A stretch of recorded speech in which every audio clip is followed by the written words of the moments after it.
today we are going to start. Last time I think we had started with the experiment to find out the enthalpy change of neutralization. ठीक है, हम लोगों ने ये शुरू किया था, तो इसी को जो है वो हम लोग आगे जो है वो कंटिन्यू कर रहे हैं. ठीक है जी. सो experiment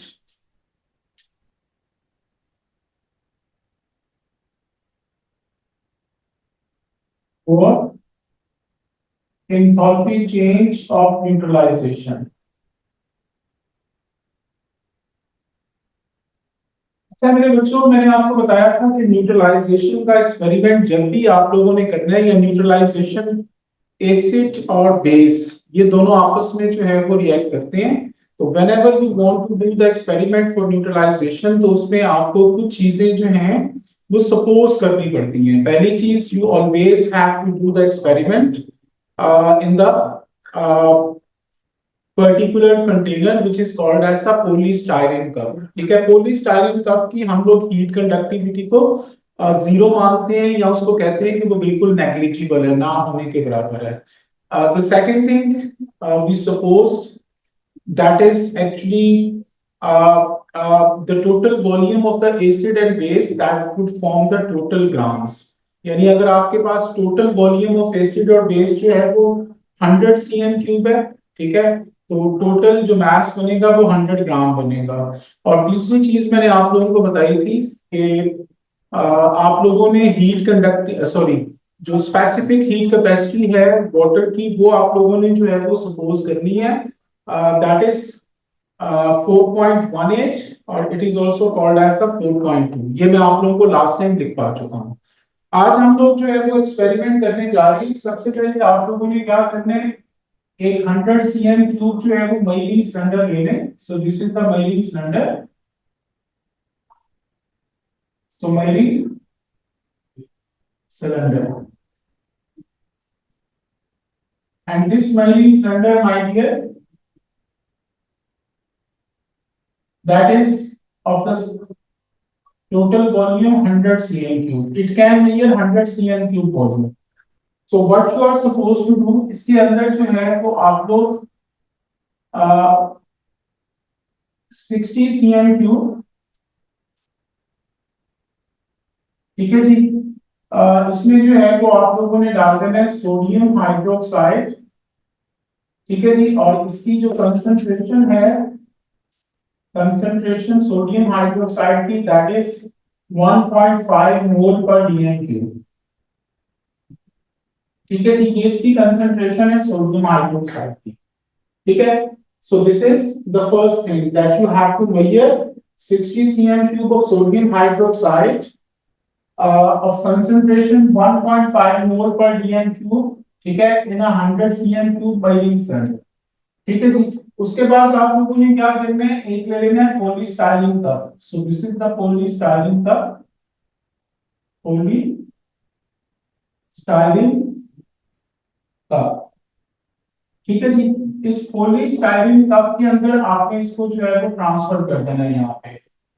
so transfer 60 cm³ of 1.5 मोल पर dm³ सोडियम हाइड्रोक्साइड. ठीक है जी, ये इसमें जो है वो इसको ट्रांसफर कर दें. उसके बाद दूसरा काम आप लोगों ने क्या करना है, एक नया आपने मेलिंग सिलेंडर लेना है of 100 cm³. So take measuring cylinder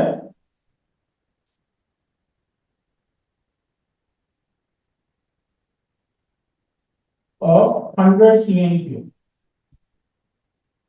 ठीक है जी, तो 100 cm³ वाला आप लोग मेलिंग सिलेंडर जो है वो ले लें, और इसमें भी आप लोगों ने 60 cm³ ऑफ 2 मोल पर dm³ हाइड्रोक्लोरिक एसिड इसमें ले लेना है. ठीक है जी. अच्छा, अब बेस आपके पास पॉलीस्टाइरीन कप में पड़ी हुई है, और ये जो मेलिंग सिलेंडर है इसमें HCl पड़ा हुआ है. ठीक है, अब आपने अभी इसको इसमें ट्रांसफर नहीं करना. सबसे पहले आपने क्या करना है, थर्मोमीटर ले लें। थर्मोमीटर को आप लोग पहले जो है वो इसके अंदर डाल दें, ये HCl के अंदर, इसके अंदर डाल के, so this is my dear thermometer. ठीक है जी। इस थर्मोमीटर से इसका इनिशियल टेम्परेचर जो है वो फाइंड आउट कर लें कि that what is the initial temperature of that. ठीक है, इसका इनिशियल टेम्परेचर सपोज करें कि निकलता है जी 26 डिग्री सेल्सियस। ठीक है, उसके बाद इस थर्मोमीटर को यहां से निकाल लें, इसको यहां से निकाल लें थर्मोमीटर को। ठीक है जी, और इसको वाइप करें। वाइप का मतलब होता है इसको जो है वो किसी भी कपड़े के साथ, पानी के साथ उसको जो है वो वाइप आउट कर लें जो उसके साथ वो एसिड लगा हुआ था, और उसको ट्रांसफर कर दें in the polystyrene cup like that. ठीक है जी, वालेकुम अस्सलाम। तो दिस इज द थर्मोमीटर। ठीक है जी, तो transfer the thermometer in the polystyrene cup. Okay. अच्छा, अब नॉर्मली ये जो HCl है और ये जो सोडियम हाइड्रोक्साइड है, ये दोनों एक ही जगह पे पड़े हुए हैं, तो दोनों का जो इनिशियल टेम्परेचर होगा वो सेम होगा। ठीक है, but if it is different, अगर वो डिफरेंट हो तो आप उन दोनों का एवरेज ले लीजिएगा। सपोज कर लेता हूं इसका 26 है, ठीक है जी, और इसका आप चेक करते हो तो ये 28 निकलता है, तो इन दोनों का एवरेज ले लो। दो वैल्यूज हैं तो 2 से डिवाइड कर दो तो you will get 27 degree Celsius. तो normally the temperature of the hydrochloric acid in the marine cylinder of HCl and sodium hydroxide in the polystyrene cup, that is same, but if different, take the average of those two temperatures। उन दोनों temperatures का आप लोग average ले लें। समझ लगी है? मैं दोबारा से रिपीट कर रहा हूं, जो यहाँ पे आप दोनों को मिक्स करेंगे तो एसिड और बेस जब भी आपस में मिलते हैं तो उसके रिजल्ट में सॉल्ट और वाटर बनता है। और मैंने आपको पहले ही बताया था neutralization reaction that is always exothermic, उसमें हीट एनर्जी इवॉल्व होती है। तो जब हीट निकलेगी तो ये टेम्परेचर राइज करता है। तो note the maximum rise in temperature, ये नहीं देखना कि टेम्परेचर बढ़ता जा रहा है फिर कम हो रहा है, नहीं, जहां तक मैक्सिमम जाता है, जिस जगह तक मैक्सिमम जाता है you have to note the maximum rise in temperature. और उसके बाद हम लोग कुछ कैलकुलेशंस करते हैं और कैलकुलेशन करके इंथैल्पी चेंज ऑफ न्यूट्रलाइजेशन निकालते हैं जी। तो इसी एक्सपेरिमेंट को मैं यहाँ पे लिख रहा हूँ, फिर उसकी कैलकुलेशंस करते हैं। तो सबसे पहले जो है वो लिखते हैं पहला पॉइंट, मैयर 60 cm³ of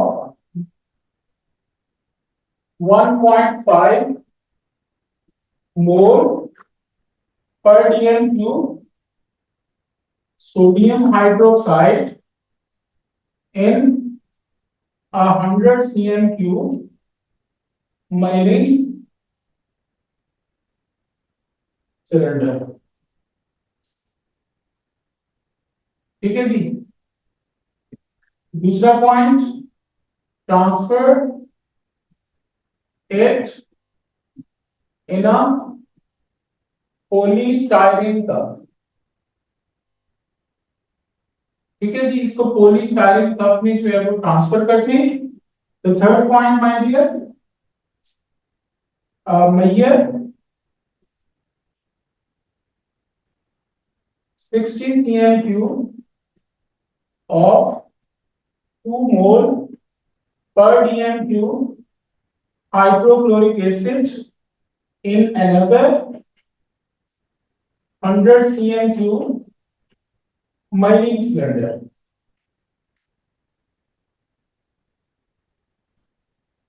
ठीक है जी। उसके बाद fourth point, measure the initial temperatures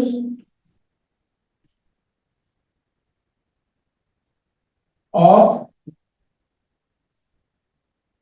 acid and base। ठीक है जी। normally they are same, but if different, take the average of those two temperature. तो नॉर्मली ये जो एसिड और बेस हैं, ये एसिड है और ये बेस है। पहले एसिड का आप लोगों ने इनिशियल टेम्परेचर निकाल लेना है, फिर उस थर्मोमीटर को बाहर निकाल के वाइप आउट कर ले, साफ कर ले और उसको पॉलीस्टाइरीन कप में डाल के इसका इनिशियल टेम्परेचर निकाल। दोनों का टेम्परेचर नॉर्मली सेम होता है, but if different take the average of those two temperature. उसके बाद क्या कर रहे हैं कि ये जो आपके पास HCl है, इसको आपने जो है वो ट्रांसफर करना है in a polystyrene cup very slowly, बहुत स्लोली स्लोली इसको ट्रांसफर करना है by continue stirring with the thermometer. Thermometer के साथ इसको आप लोग साथ साथ मिलाते जाएंगे, ठीक है जी। And note the maximum rise in temperature, ये पूरा एसिड आपने इसमें जो है वो डाल देना है और मैक्सिमम टेम्परेचर राइज आपने फाइंड आउट करना है। तो अगला पॉइंट, ट्रांसफर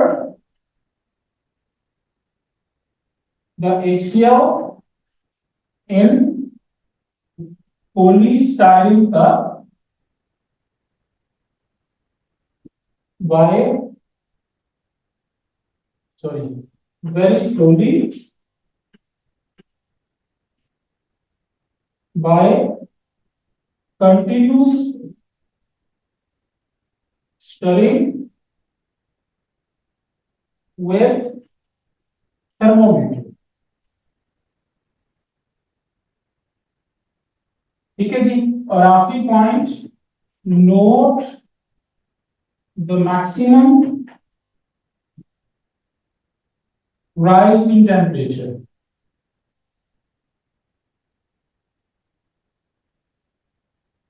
ठीक है जी, जो मैक्सिमम राइज होगा टेम्परेचर में वो आप लोगों ने जो है वो नोट कर देना है और इसको आगे आपने कैलकुलेशंस में यूज करना है। Okay my dear students, now we are going to start with the calculations. अब हम कैलकुलेशंस की तरफ मूव कर रहे हैं, ठीक है जी। सबसे पहली चीज, आपका एसिड और बेस इन दोनों ने आपस में रिएक्ट किया है, तो NaOH was the base and HCl that was the acid. जब ये दोनों आपस में रिएक्ट करेंगे तो क्या बनेगा, NaCl बनेगा और साथ H2O बन जाएगा। इनकी वैल्यूज इनके साथ लिख दें। सोडियम हाइड्रोक्साइड का वॉल्यूम था 60 cm³ और इसकी कंसंट्रेशन थी 1.5 मोल पर dm³, ठीक है जी। और HCl जो है इसका वॉल्यूम 60 cm³ है और इसकी जो कंसंट्रेशन है दैट इज 2 मोल पर dm³, ठीक है जी। तो ये दोनों की कंसंट्रेशन और वॉल्यूम लिखा हुआ है, इन दोनों के मोल बनाने, मोल का फॉर्मूला आपको पता ही है, m is equal to c into v। और अगर वॉल्यूम आपका cm³ में हो तो इसको डिवाइडेड बाय 1000 कर दें, तो m is equal to concentration है 1.5 times 60 divided by 1000. So it would be 0.09. So these are the moles of sodium hydroxide. ये सोडियम हाइड्रोक्साइड के मोल आ गए। तो मोल्स के लिए हम स्मॉलर यूज करते हैं, स्मॉलर, कभी भी m नहीं यूज करते, ज़हन में रखो। MOL यूज करते हैं, ना कभी भी नहीं। m is basically representing mole, मोल को शो करता है। अच्छा जी, इसी तरीके से इसमें भी फॉर्मूला वही लगेगा, यही वाला। तो 2 कंसंट्रेशन है, वॉल्यूम 60 डिवाइडेड बाय 1000। तो इसको सॉल्व करने तो ये आ गया 0.120। ये तुम्हारे मोल आ गए जिसके, ये किसके आ गए, HCl के। अच्छा जी, अब असल में ये कैलकुलेशन हमने क्यों की है, इससे हमें ये पता चलता है कि कौन सी चीज लिमिटिंग है और कौन सी एक्सेस में है।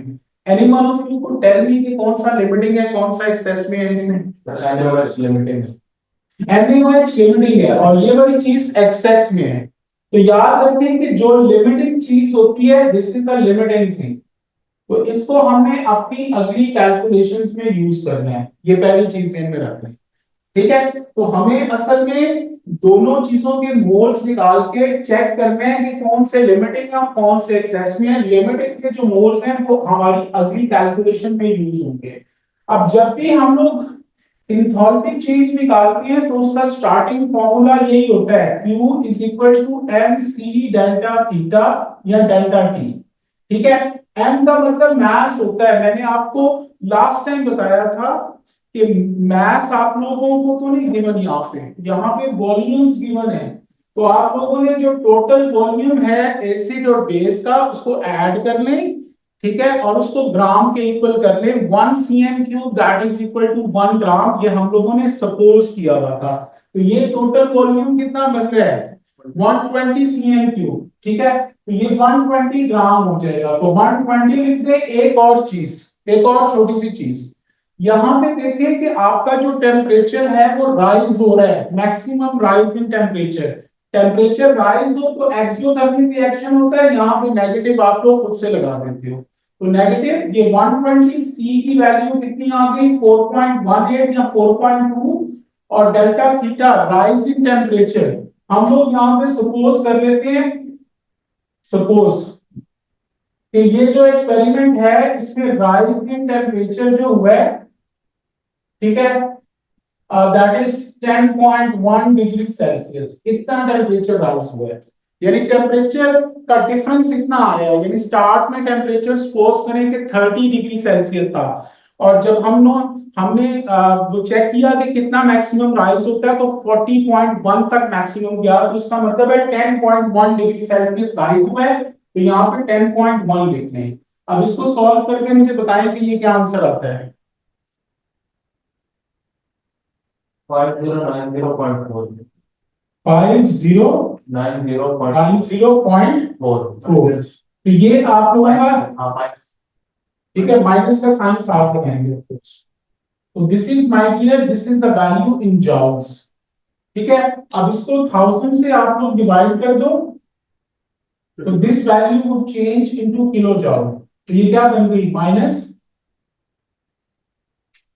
5.0904 किलो जॉउल। इज इट, यही बनेगा। ठीक है, ये किलो जॉउल में आ गई। अब आपकी जितनी भी इंथैल्पी चेंजेस होती है ना वो नॉर्मली किलो जॉउल पर मोल में होती हैं। तो इसको हम लोग जो लिमिटिंग वाले मोल हैं, लिमिटिंग वाले मोल कौन से हैं, ये, इनसे डिवाइड कर देंगे 0.09। ठीक है, ये आपके पास मोल है, तो इनको डिवाइड करके देखें क्या आंसर आता है आपका। माइनस 56.56 किलो जूल पर मोल। तो ये आपकी इंथैल्पी चेंज निकल आई है किस चीज की, न्यूट्रलाइजेशन की। सो दिस इज योर आंसर। अब पेपर में कई दफा उसने क्या किया होता है, बस यहीं तक आंसर निकाला होता है, जाउल तक। कई दफा वो किलो जाउल तक ले गया होता है, लेकिन कई दफा उसने किलो जाउल पर मोल में निकाला होता है। तो वो डिपेंड करता है कि आप लोगों को आंसर किसमें दिया हुआ है, उस तरह आप लोगों ने जो है ना इसकी कैलकुलेशंस करनी होती है जी। Did you get it? Okay, my dear students, now we are going to start experiment for enthalpy change of combustion. यानी combustion की enthalpy change हमें find out करनी है।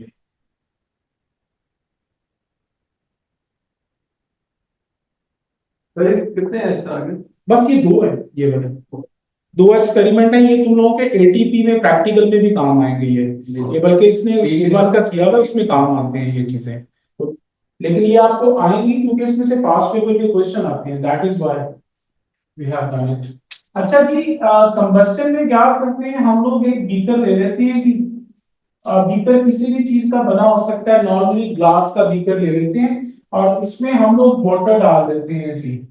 वाटर की एक पर्टिकुलर क्वांटिटी लेते हैं, नॉर्मली हम लोग 100 cm क्यूब ले लेते हैं। लेकिन जरूरी नहीं कि 100 हो, 150 भी हो सकता है, 200 भी हो सकता है, डिपेंडिंग ऑन यू पीपल के बड़ के बीकर जो है वो कितना बड़ा है। ठीक है जी, उसके बाद इस बीकर को आप लोगों ने जो है वो रख देना है कहाँ पे, एक ट्राइपॉड स्टैंड के ऊपर। This is the tripod stand. ठीक है जी, ट्राइपॉड स्टैंड के ऊपर रखते हैं। उसके बाद ये एक आप लोगों के पास एक लैंप होता है जिस तरह का, ठीक है जी, ये लैंप है। इस लैंप में से एक धागा निकल के और यहाँ पे गया होता है। अब आपको जिस चीज की इंथैल्पी चेंज ऑफ कंबस्टन निकालनी है, पेट्रोल की निकालनी है या अल्कोहल की, मतलब कोई भी चीज, हम लोग यहाँ पे सपोज करने के एथानॉल ले लेते हैं। एथानॉल का नाम तुम लोगों ने सुना होगा, तो इसके अंदर एथानॉल डाल दें, ठीक है जी। एथानॉल का फॉर्मूला आपको पता ही है, C2H5OH। तो हमें एथानॉल की इंथैल्पी चेंज ऑफ कंबस्टन निकालनी है कि इसकी क्या वैल्यू है, ठीक है। ये बर्न करके कितनी हीट जो है वो प्रोड्यूस करता है, ये मतलब। अब इंथैल्पी चेंज ऑफ कंबस्टन इसकी निकालनी है, तो ये लैंप है, ठीक है। अब इस लैंप में आप लोग एथानॉल अपनी मर्जी से जितनी मर्जी डाल दें। इस तरह डालें कि ये जो धागा है ये इसके अंदर डूब जाए।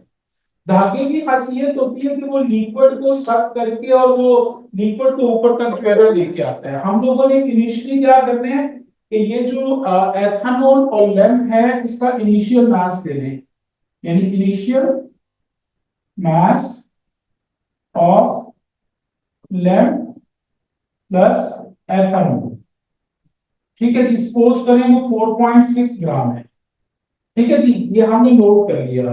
अब उसके बाद क्या कर रहे हैं कि ये जो फिलामेंट, ये जो धागा है, इसको आप लोग आग लगा दें, ठीक है जी। तो इसको जब आग लगेगी तो वो असल में इस धागे को आग नहीं लग रही होती, बल्कि ये जो एथानॉल है ये इसके ऊपर राइज करता हुआ जा रहा है, तो वो एथानॉल बर्न हो रहा होता है जी।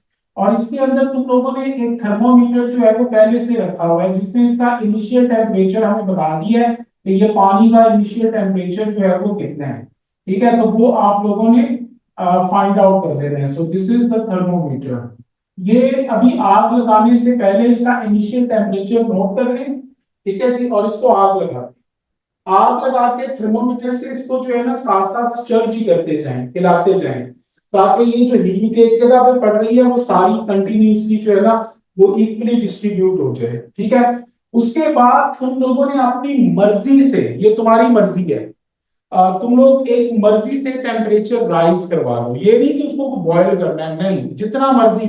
मसलन हम लोग इसको राइज करवा लेते हैं 15 डिग्री सेल्सियस तक, ठीक है जी। यानी स्टार्ट में इसका टेम्परेचर 30 था और बाद में 45 पे चला गया। तो यहां पे हम लोग सपोज कर लेते हैं, सपोज, ठीक है जी, इंक्रीज इन टेम्परेचर, ठीक है जी। टेम्परेचर में जो इंक्रीज आया है, सपोज करें कि वो 15 डिग्री सेल्सियस है, यानी 30 से टेम्परेचर 45 पे चला गया, तो 45 में से 30 को माइनस कर दें तो वो 15 degree Celsius, that is the rise in temperature. यानी ये टेम्परेचर का डिफरेंस है, वो तुम लोग फाइंड आउट, वो तुम लोग यहां से निकाल। और उसमें भी जरूरी नहीं है कि 15, तुम लोगों का दिल चाह रहा है 20 डिग्री सेल्सियस, तो भाई जैसे ही 20 डिग्री सेल्सियस टेम्परेचर राइज हो तो तुम लोग ये लैंप को बंद कर दोगे, ठीक है। 15 तक करवाना है तो 15 तक राइज करवा के और उसके बाद इस लैंप को बंद कर दे। लैंप को बंद करके इसका शोला बंद करके इसका दोबारा से फाइनल मैथ करें, ठीक है जी। तो सपोज करें जी final mass of lamp plus ethanol, ठीक है जी, आफ्टर बर्निंग, यानी बर्निंग के बाद जो फाइनल टेम्परेचर है उस करें वो आपके पास आ जाता है 4.58 का। तो इसका मतलब है कि कितनी एथेनॉल बर्न होगी है, कोई बताएगा? मास ऑफ एथेनॉल बर्न, यानी वो भी है 0.02 ग्राम। अब इसके आप लोग मोल बना लो, यानी मोल इज इक्वल टू 0.02, और एम आर एथेनॉल का कितना होता है जी, यानी मोल का फॉर्मूला लगा लो, मोल इज इक्वल टू, मैं यहाँ पे लिख देता हूँ formula, mass over m r. तो मास हमारे पास ये है 0.02, और एम आर जो है वो आप लोग इसका कैलकुलेट कर लो एथेनॉल का। तो एथेनॉल जो है ये C2H5OH है, तो इसका मास जो है वो निकालने कितना आता है 46। तो 46 से इसको डिवाइड करके बताएं जरा मुझे क्या आंसर आता है। 0.02 divided by 46, sir 4.34 into 10 raised to power minus 4. 4.34 times 10 rays power Minus 4. -4, ये तुम्हारे पास मोल आ गए हैं किसके, एथेनॉल के। ये एथेनॉल के मोल आ गए, मोल ऑफ एथेनॉल। ठीक है, अब इसको साइड पे रख दो। ये जो एथेनॉल के मोल्स बनाए हैं इनको कैलकुलेशन में हम लोगों ने यूज नहीं करना। ये जो पानी है जिसको गर्म कर रहे हैं इसकी रीडिंग्स को हम लोगों ने यूज करना होता है। तो फॉर्मूला लगा लो, वही Q is equal to mc delta theta. Temperature rise हो रहा है, बढ़ रहा है, तो माइनस का साइन लगा लें। m का मतलब वही चीज मैस होता है, तो मैस जो है वो कितना है, यहाँ पे पानी का वॉल्यूम कितना है 100 cm3, तो ये 100 लिख दें। C की वैल्यू 4.18 या 4.2 और राइजिंग टेम्परेचर 15 डिग्री सेल्सियस है। ठीक है, तो 15 डिग्री सेल्सियस। अब इसको जो है वो सॉल्व करें, क्या आता है, 6270. -6270, ये जाउल आ गया। इसको किलो जाउल में चेंज करना है, डिवाइडेड बाय 1000।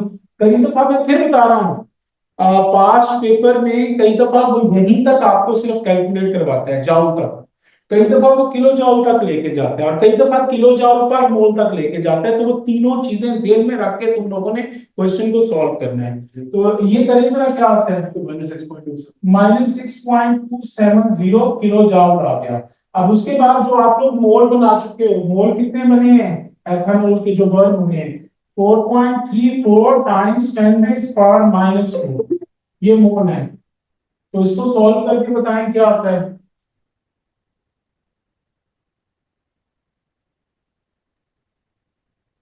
1444. 1444, 4. 3 बार 4 और सर आगे 7 है. 0.7, 7, ये किलो जाउल पर मोल में आ गया। So this is my dear students the enthalpy change of combustion of ethanol. ठीक है जी, तो इस तरीके से आप लोग किसी भी चीज की एंथैल्पी चेंज इसी फॉर्मूले से निकाल सकते हैं, Q is equal to mc delta theta. ठीक है जी, ओके गाइस, मैं आप लोगों के साथ ये स्क्रीन शेयर करने जा रहा हूँ और इसके हम लोग कुछ क्वेश्चंस जो है वो मैं आप लोगों को सॉल्व करवा रहा हूँ, so that you people fully understand that how to attempt these kinds of the questions. Okay, तो ये मैंने वर्कशीट जो है वो आप लोगों के साथ शेयर की है। I think everyone got it, हर किसी को नजर आ रही होगी। अब मैं यहाँ से क्वेश्चंस निकालता हूँ जो क्वेश्चन हम लोगों ने सॉल्व करने हैं। ठीक है,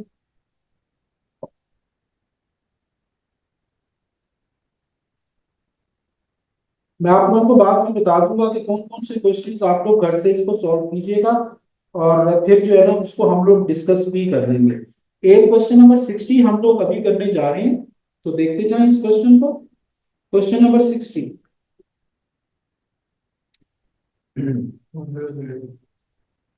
अच्छा जी, क्वेश्चन नंबर 60 जो है, ये मैं क्वेश्चन आपके सामने कर रहा हूँ। यहाँ पे वो कह रहा है, a student mixed 25 cm cube of 0.1 mole per dm cube sodium hydroxide with 25 cm cube of 0.1 mole per dm cube hydrochloric acid। तो सोडियम हाइड्रोक्साइड के आप लोग मोल बना के देखो तो कितने बनेंगे, 2.5 टाइम्स 10 रेज़ पावर -3, ये मोल बन गए सोडियम हाइड्रोक्साइड के। और एसिड के भी मोल बना के देखो तो वो भी इतने ही बनेंगे, 2.5 टाइम्स 10 रेज़ पावर -3, ये HCl के मोल है। तो दोनों के मोल सेम है और अगर आप लोग इक्वेशन में देखें तो दोनों का एक एक मोल ही आपस में रिएक्ट करता है, तो दोनों ही लिमिटिंग है। कोई सी वैल्यू आप लोग यूज कर लीजिएगा क्योंकि दोनों सेम वैल्यूज हैं। क्योंकि NaOH और HCl की अगर आप इक्वेशन भी बनाएंगे तो उसमें दोनों का 1 मोल जो है वो यूज होता है। तो इसका मतलब है दोनों चीजों में से कोई एक चीज ले लें वो लिमिटिंग होगी। अब उसके बाद आप लोग फॉर्मूला लगा दें, Q is equal to mc delta theta. अब यहाँ पे आप लोग चेक करें, उसमें लिखा हुआ है टेम्परेचर राइज। तो टेम्परेचर राइज का मतलब कि एक्सोथर्मिक रिएक्शन, नेगेटिव का साइन लगा लें। m का मतलब मास होता है, तो यहाँ पे जो वॉल्यूम है 25 cm3 और ये 25 cm। अक्सर बच्चे इसमें गलती कर जाते हैं, टोटल वॉल्यूम हमेशा लेते हैं सॉल्यूशन का। तो 25 और 25 क्या हो गया, 50। सी की वैल्यू जो है वो नॉर्मली 4.18 होती है और राइज इन टेम्परेचर वो हमें बता चुका है 2.5 है। इसको सॉल्व करें कितना आता है जरा, -525, ये जाउल में आ गया। ठीक है जी, हमें इसको किलो जाउल में चेंज करना है। ठीक है जी, तो इसको डिवाइडेड बाय 1000 कर लियो, तो you will gate -0.525 kilo joule. हमारा आंसर पर मोल में है, तो मोल जो हमारे पास निकले हुए हैं उनसे डिवाइड कर दें 2.5 टाइम्स 10⁻³ मोल्स। तो इससे डिवाइड करें तो आपका आंसर क्या आ जाएगा, -210 किलो जॉल पर मोल। तो -210 किलो जॉल पर मोल, ये किलो जॉल पर मोल में ये वाला आंसर आ रहा है, तो a that is your answer. You got it. चलिए जी, एक ये क्वेश्चन है, ये सॉल्व कर दीजिए जरा। ये वैल्यूज आपके सामने दी हुई है। अब आंसर को देख लीजिएगा कहां तक इसने लिया है, तो वहीं तक जाइएगा बस, जल्दी से कर लें। जैसे लिक्विड वाटर का ही देंगे, दूसरी अल्कोहल का तो तुमने मोल बनाने हैं। हाँ, तो लेकिन तुम्हें वो करने की जरूरत ही नहीं है, मोल से करने नहीं है, तो सिर्फ जाओ तक जाने हैं। तो इसमें डायरेक्ट जो है वो क्या आएगा भाई, Q equal to MC delta theta बस लगा दें, Q equal to MC delta theta. तो M का मतलब मास है, तो मास यहाँ पे जो है वो कितना आ रहा है, 150, और 50 को माइनस कर दें, कितना आ गया, 100, कितना, 100 आ गया, 100। C की वैल्यू 4.18, और राइजिंग टेम्परेचर कितना है, 33। इसको सॉल्व करें तो क्या आता है, 13794 जॉल। ठीक है जी।